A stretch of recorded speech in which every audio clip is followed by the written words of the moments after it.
Ya está con nosotros nuestra invitada, la siguiente invitada se trata de la doctora Rosalía Arteaga, quien antes fue presidenta y vicepresidenta constitucional de la República, fue viceministra de Cultura y ministra de Educación, Cultura y Deportes, así como en este momento también es presidenta ejecutiva de la Fundación FIDAL y miembro de la Academia Mundial de Artes y Ciencias, además de otros cargos importantes que desempeña nuestra actual invitada, la doctora Rosalía Arteaga Serrano. Doctora, buenos días, ¿cómo le va? Buenos días, muchas gracias por la invitación. Un saludo cordial a todos ustedes. Bueno, queremos saber su opinión respecto a los resultados electorales. Tendremos en la segunda vuelta a Luisa González y Daniel Noboa. Muchos dicen que ha habido una especie como de cambio generacional. Otros dicen que el factor presencial de los jóvenes ha dado la oportunidad para que Daniel Noboa esté en la segunda vuelta. Pero queremos escuchar su opinión, doctora. Gracias. Bueno, en primer lugar, decir que estoy satisfecha de que se haya dado una justa cívica, de que a pesar de la lluvia en Quito, a pesar de la violencia y del temor, la gente salió a votar. Esto es importante. Por otro lado, también alegrarme de que haya una segunda vuelta electoral. Creo que a todos los ecuatorianos nos cae bien el que se dé este balotaje, como se llama, esta segunda vuelta en la que se concentren, pues, ¿no? Estas fuerzas que van a los procesos electorales. Como a todos, me ha sorprendido la votación obtenida por Daniel Noboa.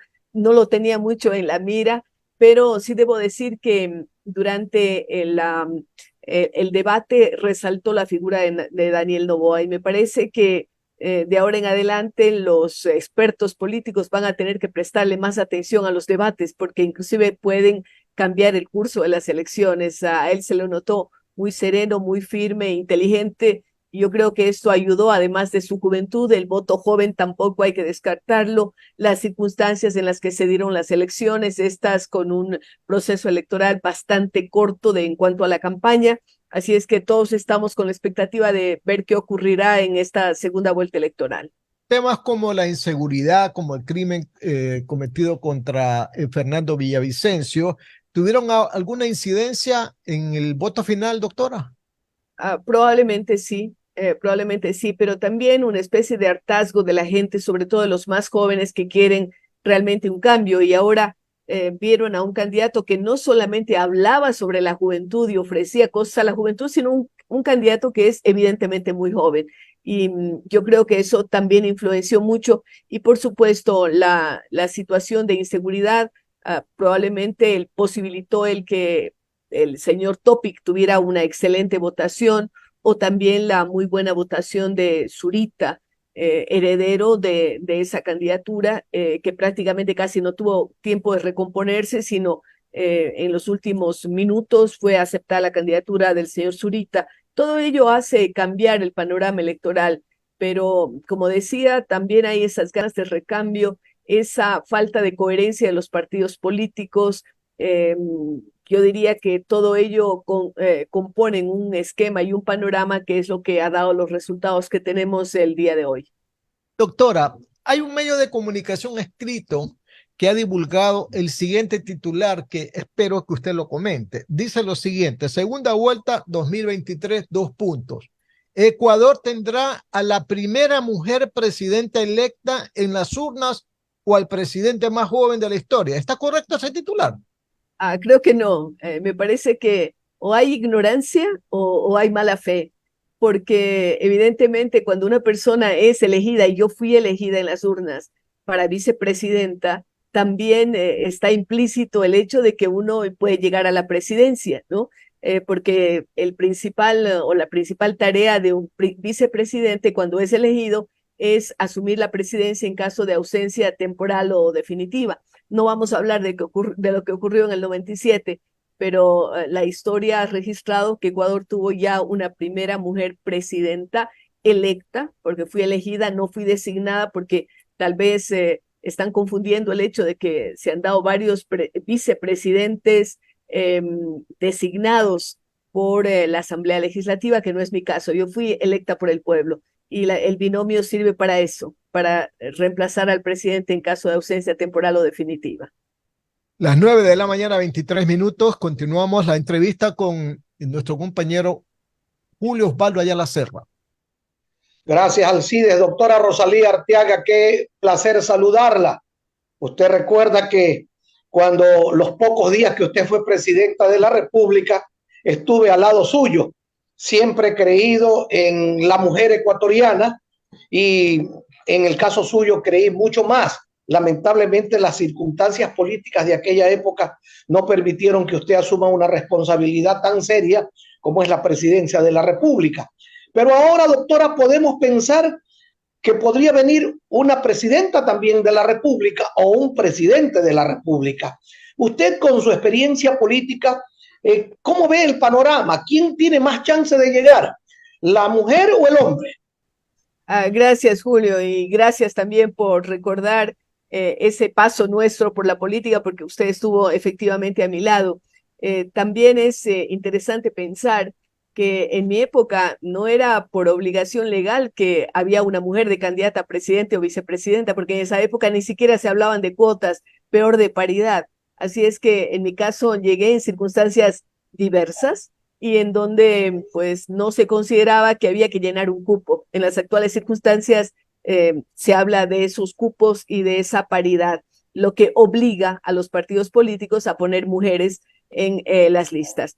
Eso por un lado. Por otro lado, yo creo que haciendo un análisis de lo que ocurrió en las elecciones, del voto duro o correísta que lo tiene la señora González, y por otro lado, yo diría las oportunidades que tiene Noboa para generar mayores alianzas o mayor electorado que se decante por esa candidatura. Lo digo así porque si pensamos en los votantes por el tercer candidato, Zurita, yo dudo que esos votantes vayan a ir a engrosar las filas de una candidata correísta. Pienso que más bien la posibilidad sería de que voten por la otra candidatura. En el caso de los votantes de por Otto Sonne-Holzner, tampoco creo que vayan por la línea correísta. Entonces ahí tenemos al menos dos. Yacu ya lo ha dicho, entre el banquero y el correísta, y la correísta, pues que se irá por el banquero, ¿no? Perdón, por el empresario, no por el banquero, por el empresario.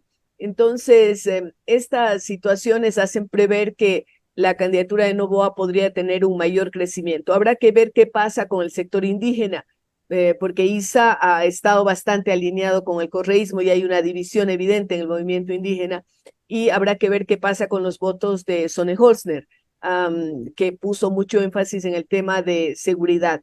Como digo, habrá que ver el desarrollo, cómo crecen las candidaturas, pues hay prácticamente de aquí a octubre, al 15 de octubre, que se llevarán las elecciones, todavía un tiempo en el que mucha agua correrá bajo los puentes, como dirían los antiguos, y estaremos muy atentos a ver qué pasa. Me parece también que el voto joven es importante y a veces no se ha tomado en cuenta, y eso es lo que de alguna forma hace que se impulse la candidatura de Noboa y llegar a ese nivel estelar de un segundo puesto en esta campaña electoral. Rosalía, le voy a hacer una pregunta que a mí, perdón, una pregunta que a mí particularmente me asalta permanentemente. Y quiero que usted la analice y me la conteste de ser posible. ¿Usted cree que Correa quiere tener una presidenta por un espacio de tiempo tan corto, con posibilidades de no poder cambiar al país, con posibilidades de ahondar más vale la crisis, porque estamos endeudados hasta la coronilla?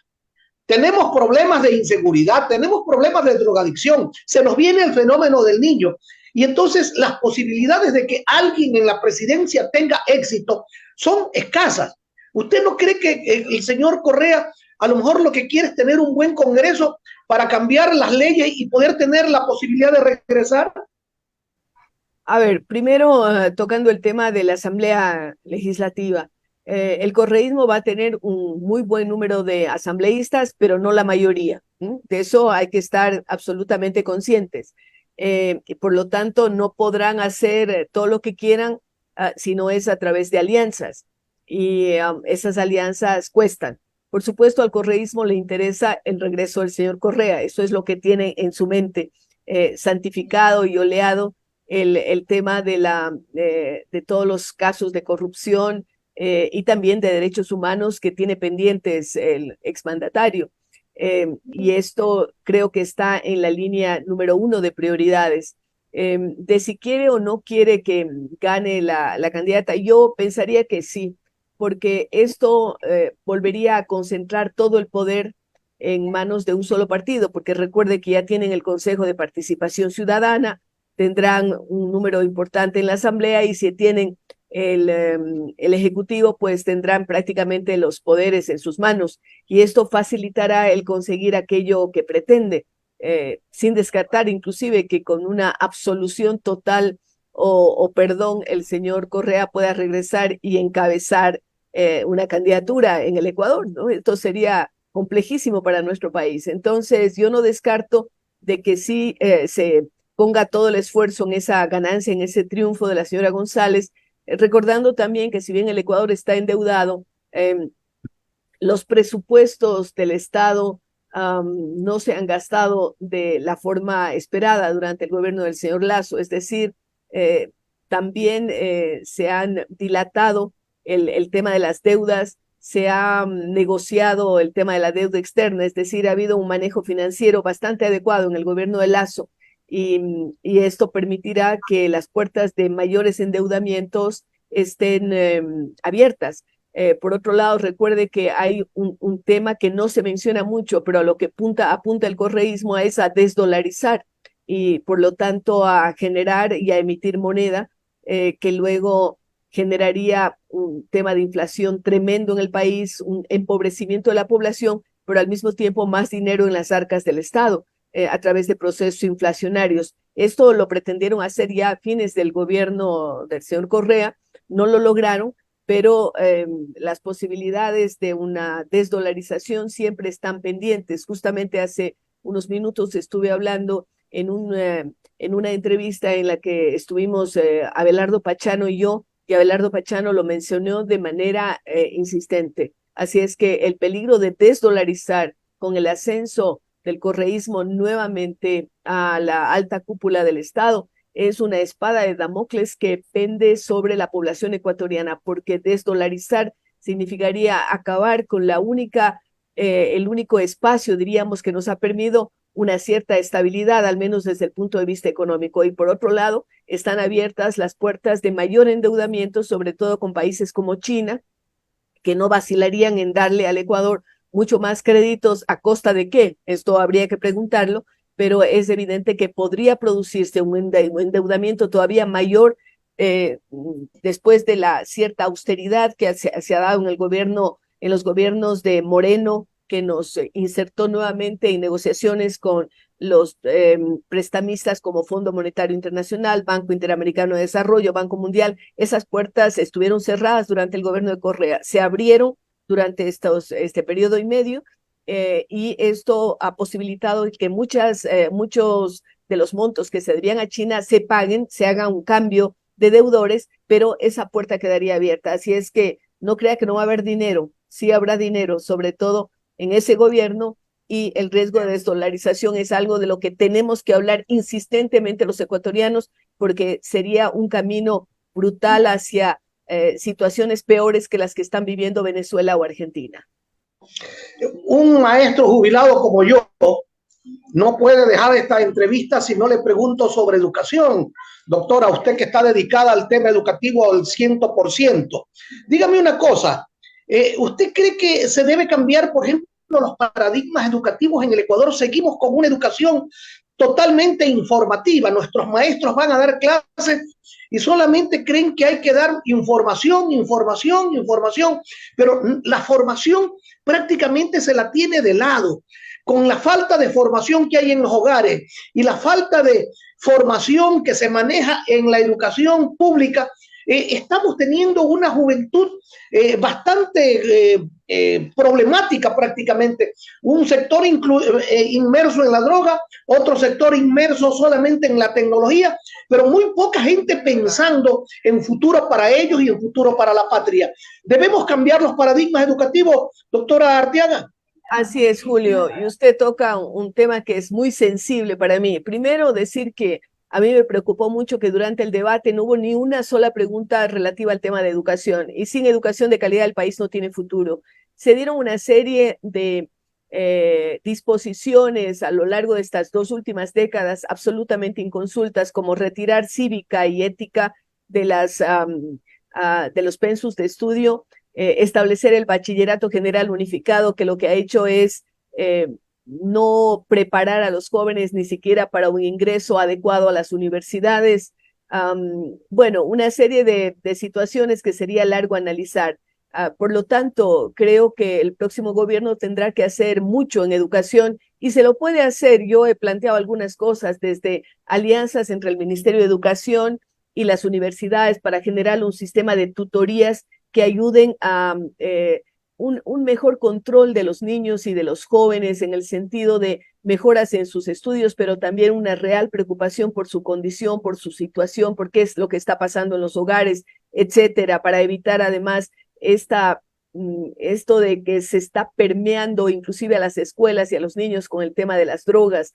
Hay temas colaterales como, por ejemplo, los canales de televisión siguen pasando narconovelas que son escuelas del delito y que están coadyuvando. Hay estudios en México y en Colombia en este sentido, de que en los países en donde se tiene mayor permisividad con el tema de las narconovelas, hay mayor cantidad de niños y sobre todo de jóvenes dedicados a estas tareas, porque ven eso como una vía de enriquecimiento, de lujos, etcétera, que resultarían impensables de otra manera. Nosotros en Fundación Fidal seguimos trabajando en educación y su pregunta me da pie para hacer una cordial invitación, porque estos días 23 y 24 de agosto estaremos en Guayaquil, en el Palacio de Cristal, primero con una gran feria de educación en donde los días 23 y 24 vamos a tener a expertos del mundo entero hablando, por ejemplo, sobre salud emocional, sobre estos temas que nos inquietan, de civismo, de ética, pero también sobre inteligencia artificial, entre otras cosas, y esto pues es de ingreso libre, así es que les hago la invitación 23 y 24 para participar en la EduCom, y el 24 a las 6 de la tarde haremos la premiación de los mejores maestros de Ecuador y de Iberoamérica, así es que en medio de tanta mala noticia, nosotros nos esmeramos en dar buenas noticias y en decir, bueno, aplaudamos a los maestros. El mejor maestro del Ecuador lleva un premio de $10,000 que lo da la UNIR, y además de viajes, y además de posibilidades de estudios, en maestrías, en estudios de cuarto nivel, etcétera, no solamente para el ganador, sino para todos los finalistas. Así es que les invito 23 y 24 a esta gran fiesta de educación en la ciudad de Guayaquil, así es que espero vernos por allá. Las 9 de la mañana, 36 minutos, 9 de la mañana, 36 minutos. Este es Radio Atalaya y su programa de opinión política, Punto de Vista. A continuación, vamos a tener el saludo también del director del programa, el ingeniero Andrés Mendoza Paladines. Ingeniero Mendoza, ¿qué tal? Buenos días. Muy buenos días, don Alcides Ezequiel Montilla y, por supuesto, al licenciado Julio Osvaldo Ayala Serra, que al final se le quedó cerrado el micrófono, Julito, y un también gran saludo para el abogado Hugo Landívar Orellana, muy elegante, por supuesto, como es la profesión de jurista que le toca andar siempre, como decimos, encachinado, pero sobre todo un enorme gusto y bienvenida para la doctora Rosalía Arteaga, a quien siempre tenemos en nuestra memoria y le tenemos, por otro lado, tanto agrado de poder charlar con la doctora Rosalía Arteaga. Lo que decía Julio es una gran verdad histórica y en buena hora que la trajo a colación. Hablando de este evento que usted menciona, Rosalía, escucho que uno de los que está dando premio de $10,000, que es un premio significativo, es la UNIR, ¿no? Es la Universidad de La Rioja, ¿correcto? Así es, Andrés, es la Universidad Internacional de La Rioja. Tengo también el honor de ser presidenta de esta universidad en el Ecuador. Hemos hecho buenas alianzas desde hace algunos años. Yo estoy desde el año pasado como presidenta de esta universidad y siempre es importante saber cómo desde la educación superior se puede apoyar también a los otros estratos de la educación. Es una universidad online, se demostró que lo online vino para quedarse y que la pandemia nos demostró qué importante es poder seguir estudiando a pesar de la distancia y haciendo o utilizando más bien todas estas plataformas que actualmente nos ofrece la tecnología. Estupendo. Sí, yo he visto que están muy presentes la UNIR en varias cosas que tienen que ver justamente con el quehacer educativo del país y todo esto que usted nos dice en la parte online. Por ejemplo, acá estuvo hace, yo le diría unas 3 semanas, 4 semanas, el doctor Oscar Montero. Así es, sí. Sí, ¿no? Pero él está en España, entiendo, ¿no? Sí, él está en España y va a venir también esta semana porque es una de las personas invitadas a dar una conferencia en la Educom, en esta feria de educación que tenemos. Y no solamente él, pues tendremos a uno de los grandes pedagogos colombianos y de América Latina, como es Julián de Subiría. Tendremos a gente de México, una coach fantástica, Adriana de la Fuente. Tendremos a personas de Chile, de Colombia, de México, como decía, de España, inclusive de la India, hablando sobre temas relevantes en el área de educación. Sería súper interesante si es que podemos tener acá algunos de ellos en punto de vista en Atalaya y si no se puede personalmente, físicamente en el estudio, pues por esta vía, por la vía virtual, que como usted bien dice, llegó para quedarse definitivamente en la educación y en la comunicación y en otros asuntos sin lugar a dudas. Así que lo vamos a coordinar con usted, Rosalía. Así es, será un gusto que algunos de los personajes que vienen, de los expertos en temas de educación, puedan participar. Le comento que además de la premiación a quienes participan en el concurso de excelencia educativa, también hacemos un reconocimiento a personas que hayan tenido una trascendencia grande en el tema de educación, tanto a nivel del Ecuador como del mundo. Alfonso Espinoso de los Monteros va a ser premiado en este concurso reconociendo su trayectoria como comunicador, pero también como persona preocupada de la educación, porque lo sabemos y creo que Julio va a coincidir conmigo en esto. En comunicación siempre estamos educando también o mal educando, a veces también se da eso, pero hay un estrecho vínculo, por eso se habla de educomunicación. Y por otro lado, pues va a recibir la estatuilla Nous como un reconocimiento a la trayectoria de vida una empresaria española, Montserrat Bonilla, que trabaja desde su ámbito, desde Andalucía y a través del mundo en temas de educación. Igual otro, un empresario mexicano, Marcelino Muñoz, que está dedicado, después de haber hecho una fortuna en su área, está dedicado a trabajar en capacitación de maestros, ¿no? Y también otro empresario mexicano, vendrá el señor Prida desde Puebla, que es un empresario del mundo editorial, pero que ahora tiene una fundación que se llama Educación por la Experiencia, EXE se llama, y que está trabajando intensamente en temas de educación y así otras personas. Así es que estamos muy contentos y por supuesto vamos a tratar de coordinar para que algunas de estas personalidades que vengan puedan estar con nosotros y con ustedes aquí en Atalaya.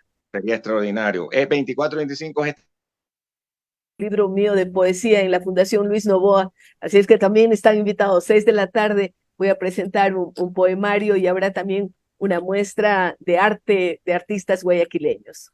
Ah, qué bueno, ¿no? Vamos a propósito a ir con el abogado Hugo Landívar, no sin antes decir que la doctora Rosalía Arteaga ha escrito toda la vida, desde antes de ser política. Ella ha sido escritora y maestra, pues es la verdad, ¿no? Así que vamos con usted, con el abogado Hugo Landívar Orellana. Muchas gracias, Andrés. Y tendrían que los dos están para la segunda vuelta, ahondar más en la academia. Es un criterio muy personal y obviamente lo apoyo. Dígame una cosa, doctora, ¿cuál es su opinión acerca de Manabí Esmeraldas? ¿Por qué ese voto, digamos, muy grande para la candidata Luisa González, cuando Manabí ha estado prácticamente después del terremoto abandonada y Esmeralda no se diga? ¿Cuál es su opinión acerca de este Es fenómeno, doctora? sorprendente. Parece que los pueblos tienen muy poca memoria, ¿no? Y que indudablemente no se dan cuenta el impacto que pueden tener los gobiernos, inclusive en temas de seguridad, porque ahora estamos hablando repetitivamente sobre la inseguridad y la violencia que vive el país, pero habrá que averiguar de dónde viene esa inseguridad y esa violencia o cuándo se abren las puertas para esa violencia. Yo diría que buena parte de las causas las encontramos, por ejemplo, en la decisión aquella de la ciudadanía universal. Recuerde usted que durante ese gobierno se abrió las puertas, se dijo que en el Ecuador, para entrar al Ecuador, ninguna persona necesitaba visa y que esto iba a posibilitar el que todo el mundo venga al Ecuador. No, no vinieron los turistas, llegaron los carteles del narcotráfico a sentarse aquí en el Ecuador, a sentar sus reales. Luego, el retiro de la base de Manta, diciendo que lo que tenía que precautelarse era la soberanía. ¿De qué soberanía estamos hablando cuando las bandas del narcotráfico están acosando y acorralando a los ciudadanos, impidiéndonos salir y desarrollar nuestras actividades?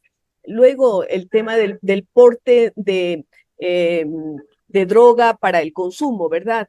Y también, por supuesto, todo lo que ha ocurrido en las cárceles. Yo diría el quitarle atribuciones a la policía en el tránsito. Todo ello viene a acumular una serie de situaciones que lo que han hecho es presentar al Ecuador como un país inerme frente al que cualquier ilegalidad, cualquier banda delictiva va a encontrar espacio. Y esto es algo que está afectando, por ejemplo, muchísimo más a las provincias de la costa ecuatoriana.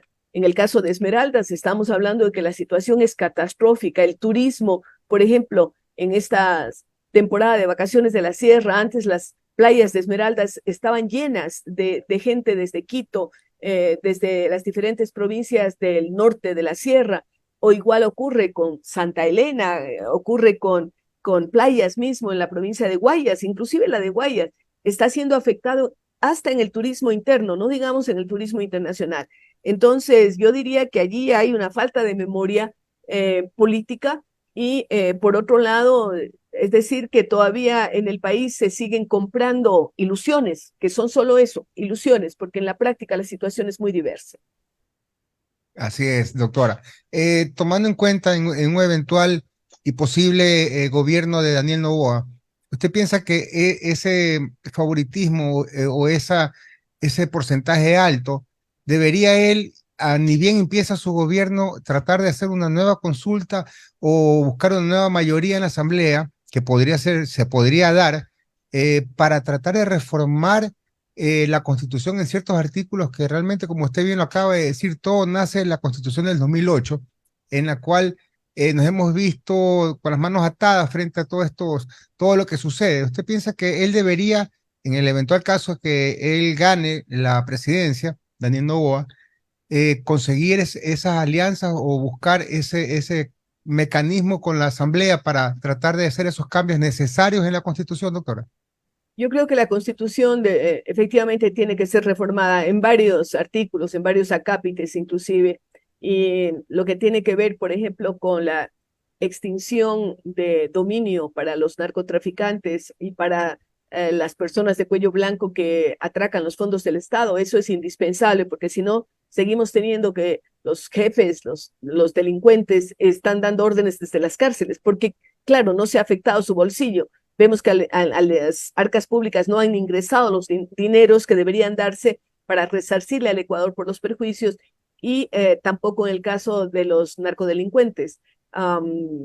Yo no sé, no conozco a Daniel Noboa, no sé qué estará pensando, pero indudablemente una de las opciones podría ser esa reforma constitucional. Algunos hablan inclusive de una nueva constitución.